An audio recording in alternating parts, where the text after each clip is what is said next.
Magic Tree House, Book 18, Buffalo Before Breakfast.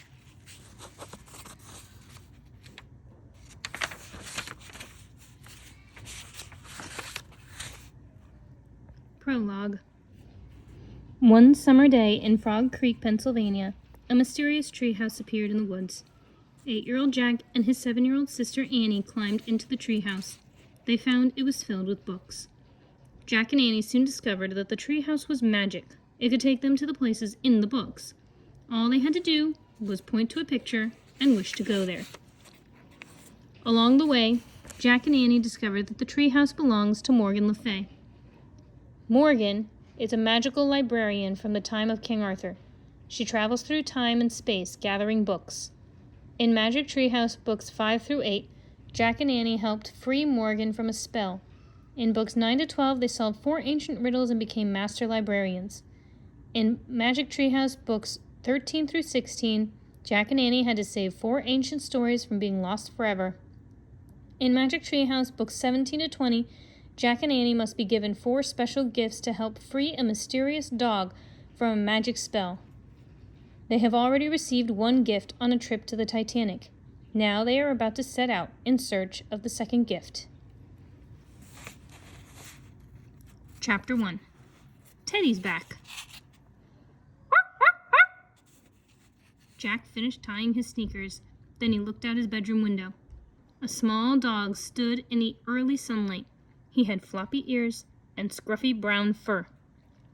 "Teddy!" said Jack. Just then Annie ran into Jack's room. "Teddy's back!" she said. "It's time!" It was time for their second mission to help free the little dog from a spell. Jack threw his notebook and pencil into his backpack. Then he followed Annie downstairs and past the kitchen. "Where are you two going?" their mom called. "Outside," said Jack.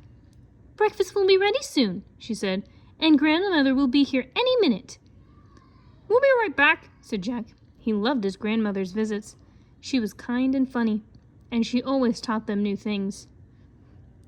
Jack and Annie slipped out the front door. Teddy was waiting for them. He barked. "Hey, where did you go last week?" Jack asked. The small dog wagged his tail joyfully.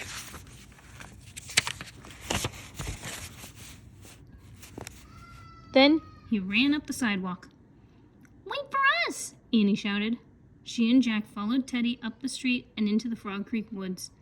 They ran between the trees, wind rattling the leaves. Birds swooped from branch to branch. Teddy stopped at a rope ladder that hung from the tallest oak tree in the woods. At the top of the ladder was the magic treehouse. Jack and Annie started up it. "No sign of Morgan," said Annie. "Let's go up," said Jack. Annie picked up Teddy. She carried him carefully up the ladder. Jack climbed after her. Inside the treehouse, Teddy sniffed a silver pocket watch on the floor. Beside it was the note that Morgan had written to Jack and Annie. Annie picked up the note and read it aloud. "This little dog is under a spell and needs your help. To free him, you must be given 4 special things. A gift from a ship lost at sea, a gift from the prairie blue, a gift from a forest far away, a gift from a kangaroo. Be brave, be wise, be careful." "We've got the first special thing," she said. "The gift from a ship lost at sea."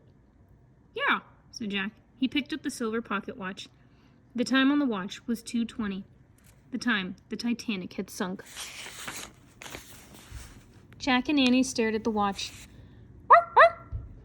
Teddy's bark brought Jack back from his memories. "Okay," Jack said. He sighed and pushed his glasses into place. "Now it's time for the gift from the prairie blue." "What's that mean?" said Annie. "I'm not sure," said Jack. He looked around the treehouse.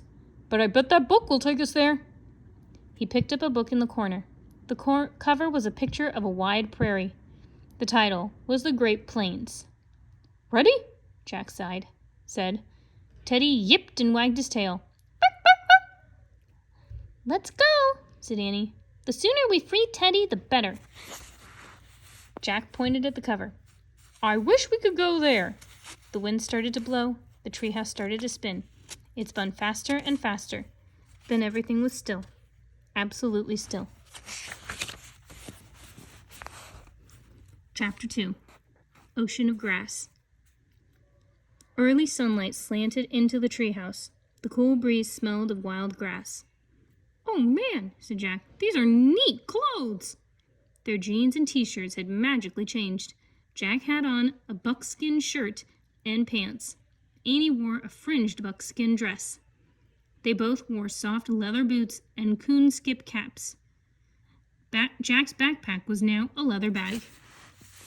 "I feel like a mountain man," he said. "All you're missing is a mountain," said Annie. She pointed out the window.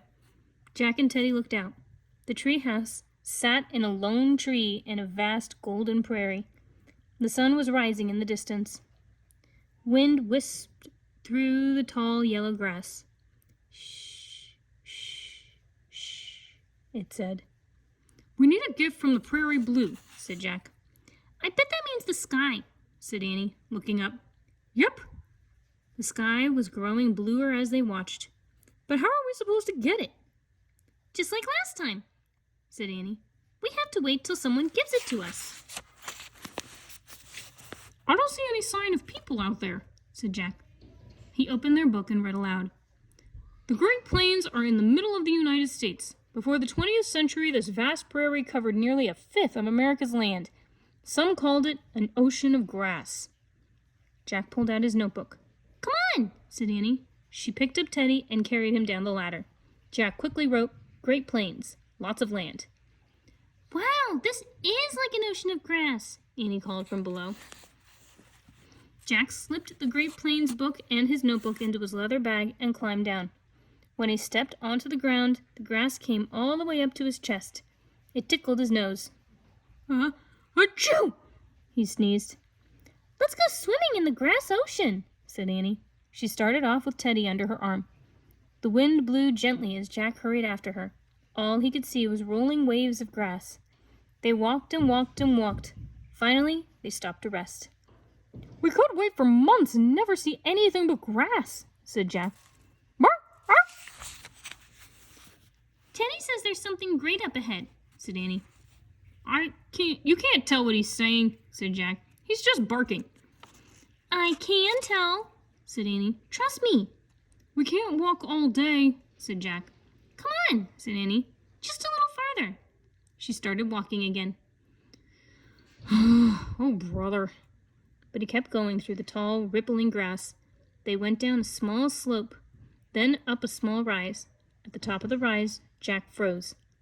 "Wow, that is great," he whispered. "Told you," said Annie.